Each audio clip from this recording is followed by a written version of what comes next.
Esses dias eu tava abrindo a minha caixa de e-mail e eu recebi um e-mail de uma mãe que dizia assim: Camila, o que fazer para acabar com a manha de minha filha de 2 anos? E eu sei que você também deve estar passando por isso e alguma vez na vida isso já deve ter passado em sua cabeça, se isso é possível. Esse não foi o primeiro e nem o último e-mail que eu recebi de alguma mãe desejando acabar com a manha do filho aos 2 anos de idade. E eu aposto que você já deve ter se perguntado isso, o seu primo, o seu vizinho, a sua tia já deve ter se perguntado nisso. Se é possível acabar com a manha, né, de uma criança de 2 anos de idade. Passou uma moto aqui agora. Acabar com a manha com o filho de 2 anos de idade. E é muito comum que a gente tenha compreensão equivocada do que é manha. Então, antes de eu te explicar se isso é possível, se isso não é possível, eu preciso que você entenda que manha, se a gente for procurar lá no significado do dicionário o que é manha, manha é algo extremamente pejorativo, né? Tem a ver com malícia, tem a ver com dengo, essa coisa que a gente tem a visão de que o seu filho faz isso porque ele faz de propósito pra lhe manipular. E aí a primeira coisa que eu vou te dizer é que manha, na realidade, ela não é malícia, ela tá muito longe de ser o que a gente chama de manha. Quando é que você diz que o seu filho fez manha? Quando o seu filho chora porque não teve uma coisa, porque quando ele quer uma coisa ele já pede chorando, porque ele aprendeu que fazer a vozinha e chorar pra conseguir as coisas é um caminho. Então é isso que você chama de manha normalmente. Mas isso não é manha. A palavra manha, ela tem esse sentido pejorativo e só da gente chamar de manha, a gente já tá trazendo essa carga negativa que atrapalha a forma como você vai lidar com esse tipo de situação. E essa confusão de que malícia, que manha é muito malicioso, né? Que o seu filho faz de propósito, ele faz pra ele pirraçar, ele faz pra conseguir uma coisa, é muito da visão da educação tradicional que a gente tem, né? A culpa é dela,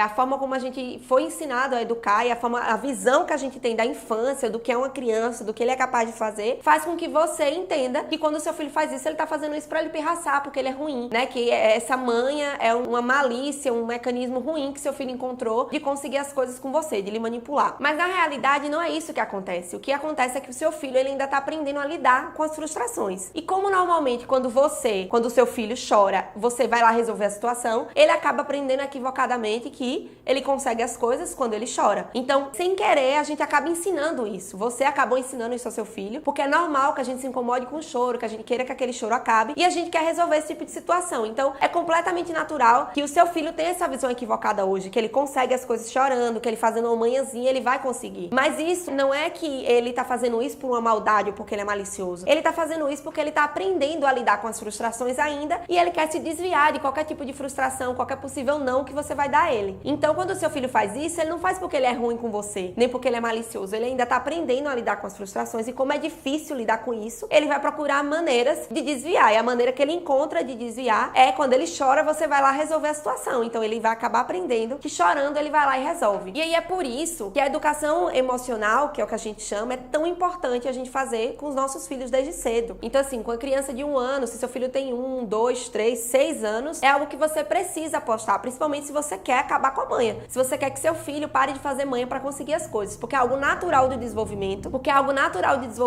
mas não é natural que isso se persista, né? Eu aposto que você deve conhecer algum adulto que faz manha. A gente conhece pessoas adultas que ainda faz manha, que ainda, usa desse mecanismo de ficar chorando, quando se frustra, tem esse tipo de reação que a gente julga infantil para resolver as situações. Por quê? Porque não teve essa educação emocional na infância. Então, por isso que é tão importante apostar na educação emocional. A educação emocional nada mais é do que da mesma forma que você ensina o alfabeto pro seu filho, né? Você ensina as letras, você ensina ele a contar, ensina os números. É você ensinar o que são as emoções, como ela funciona, como acontece no corpo, o que é que ele sente quando tá com aquela determinada emoção. Existem estudos que comprovam a eficácia da gente só nomear as emoções e o quanto isso ajuda no autocontrole. Então, o que você quer, o que você deseja, na verdade, quando eu recebo um e-mail desse, Camila, eu quero acabar com a manha do meu filho. O que você deseja, na verdade, é que o seu filho tenha autocontrole, que ele consiga se controlar a ponto de saber que naquele momento ele não pode ter, que não é chorando que ele vai conseguir. Não é isso? Então, se é isso que você quer, você precisa primeiro explicar ao seu filho, ensinar ele o que são as emoções e como elas funcionam. E aí você pode fazer isso das mais variadas formas, usar a sua criatividade. E aí, como é que isso funciona? É você aproveitar tantos os momentos que seu filho tá sentindo alguma coisa, que ele tá triste, que ele tá frustrado, que ele tá feliz, como aproveitar também momentos oportunos de brincadeira, de assistir um desenho, enfim, um momento de brincadeira com seu filho, você pode aproveitar para ensinar as emoções. Então, assistir um filme como Divertidamente, por exemplo, que fala direitinho quais são as emoções primárias e mostrar a ele cada emoção e como cada uma reage. Mostrar a ele imagens de criança chorando, criança com raiva, criança triste e apresentando pra ele. E aproveitar também os momentos que ele tá sentindo aquilo, ou seja, ele pediu uma coisa pra você não pode dar. Você aproveita esse momento pra dizer, filho, isso que você tá sentindo é tristeza. E é normal que quando a gente tá triste, você fique se sentindo assim. Fique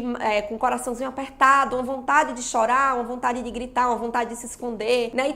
E você ir descrevendo essas emoções pra ele. Aí você pode me dizer, mas Camila, como é que eu adivinho o que é que meu filho tá sentindo? Eu não sei adivinhar. Mas isso funciona como uma aposta mesmo, né? Você vai apostando, de acordo com o que você conhece das suas emoções também, por isso que é muito importante você também aprender a identificar as suas emoções, você vai apostando e vai treinando isso com ele. Na medida que quanto mais você fizer isso, mais afinada você vai ficar com ele e mais ele vai aprender a identificar as emoções a chegar a ponto de lhe corrigir. Um dia que você falar, mãe, eu tô triste, ele falar, não, mãe, eu não tô triste, eu tô cansado. Já aconteceu com o Davi, por exemplo, de eu falar, não, Davi, você tá assim porque você tá com sono. Davi é meu irmão. E aí ele vira pra mim, não, Cacá, eu não tô com sono. Raiva é diferente de sono, eu estou com raiva. Então isso demora um pouquinho, né? Exige um pouco do nosso treino e daquela constância de fazer isso, mas logo você vai começar a perceber que ele aprendendo a identificar as emoções, ele vai começar a controlá-las melhor e aí, por fim, a mãe acaba. E aí, se você quer realmente, né, acabar com a mãe do seu filho, quer apostar na educação emocional como um caminho pra isso, me deixa aqui nos comentários qual vai ser a estratégia que você vai utilizar. Se você vai contar uma história pra ele, vai assistir o filme, vai fazer um desenho, me conta aqui.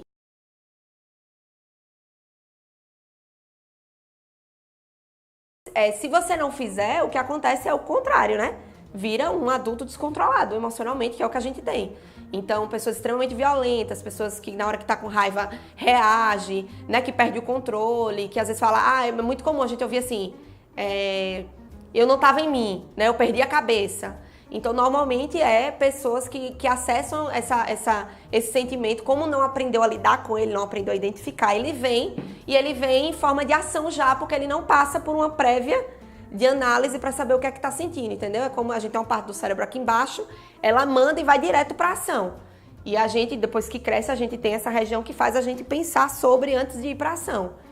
E aí é esse caminho de passagem que você tá criando no seu filho. Quando você está ensinando a ele, você está ensinando ele vir dessa parte aqui do cérebro, em vez de passar direto para ação, passar por essa análise antes de ir para ação.